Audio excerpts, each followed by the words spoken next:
आप देख रहे हैं न्यूज नाउ 24/7। ताज़ा खबरों के लिए हमारे साथ बने रहें। समाजवादी पार्टी के नेता फखरुल हसन चांद कहते हैं, बीजेपी संविधान और लोकतंत्र में विश्वास नहीं करती है। व्यापार सभा के राष्ट्रीय अध्यक्ष मनीष जगन अग्रवाल को रात में उनके घर से उठाया गया और मेडिकल जांच के लिए ले जाया गया। उन्हें कहां ले जाया गया, इसके बारे में पुलिस की ओर से कोई जानकारी नहीं दी गई। समाजवादी पार्टी के नेता और कार्यकर्ता थाने गए, लेकिन कोई जानकारी नहीं दी गई। भाजपा अलोकतांत्रिक कार्य कर रही है।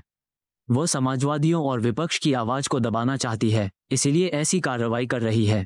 समाजवादी पार्टी का रास्ता संघर्ष का रास्ता है, संविधान का रास्ता है। ये क्या किस तरह से देखते हैं? देखिए, भारतीय जनता पार्टी का संविधान और लोकतंत्र में विश्वास नहीं है। जिस तरह से मनीष जगन अग्रवाल जो व्यापार सभा के राष्ट्रीय अध्यक्ष हैं, उनको उनके घर से रात में उठाया गया और रात में ही उनका मेडिकल कराया गया। उनको कहां ले गए, ये कोई जानकारी पुलिस द्वारा नहीं दी गई।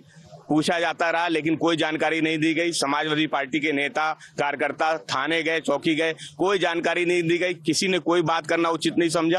तो लोकतंत्र में जनता की आवाज, जनता के मुद्दे उठाना अपराध नहीं है, लेकिन भारतीय जनता पार्टी जिस तरह से उसका लोकतंत्र में विश्वास नहीं है, वो अलोकतांत्रिक काम कर रही है। वो समाजवादियों की और विपक्ष में उठ रही आवाजों को दबा देना चाहती है, इसलिए इस तरह की कार्रवाई कर रही है। समाजवादी पार्टी का रास्ता संघर्ष का रास्ता है, संविधान का रास्ता है। हम उस रास्ते पे चलते हुए इस लड़ाई को लड़ने का काम करेंगे। तो अभी तक क्या पता चला और क्या आप लोग कोई प्रोटेस्ट करने वाले थे जिसकी वजह से यहाँ पे छावनी में तब्दील किया? नहीं, देखिए, कोई प्रोटेस्ट की कॉल नहीं थी, ना अभी तक कोई ऐसा कोई कार्यक्रम है पार्टी की तरफ से, ना ऐसा कोई निर्देश दिया गया है।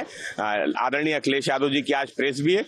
समाजवादी पार्टी समझती है कि अगर उनको जेल भेज दिया गया है तो पुलिस प्रशासन को उसकी जानकारी देनी चाहिए, क्योंकि कानून है। आपको भी कानून का पालन करना पड़ेगा, परिवार को बताना पड़ेगा, पार्टी को बताना पड़ेगा कि आपने उसको कहां लेके गए। ये भारतीय जनता पार्टी की सरकार, क्योंकि इनका लोकतंत्र संविधान में विश्वास नहीं है, इस तरह के अलोकतांत्रिक कार्य कर रहे हैं। किसी को भी किसी के घर से उठा लेते हैं, जेल भेज देते हैं। ये भी बताना उचित नहीं समझते कि किन मामलों में उनकी गिरफ्तारी की गई है या उनको कहाँ रखा है। अलग की बात होगी, लेकिन ये जो डिप्लॉयमेंट है इसको देखिए, भाजपा ने जिस तरह से लोकतंत्र को दबाने का काम किया, लोगों की आवाज को कुचलने का काम किया, आज भी ये डरी हुई सरकार है। जब ये कुछ अलोकतांत्रिक करते हैं तो ये डरते हैं। ये डरने के बाद ये पुलिस और प्रशासन को आगे करते हैं कि किस तरह से अगर कोई आंदोलन होता है तो उसके दबाने का काम किया जाए। इसलिए समाजवादी पार्टी के नेता कार्यकर्ता अपने नेता के आगे के निर्देश का इंतजार कर रहे हैं। आपको यह वीडियो पसंद आया हो तो इसे लाइक करें, हमारे चैनल को सब्सक्राइब करें।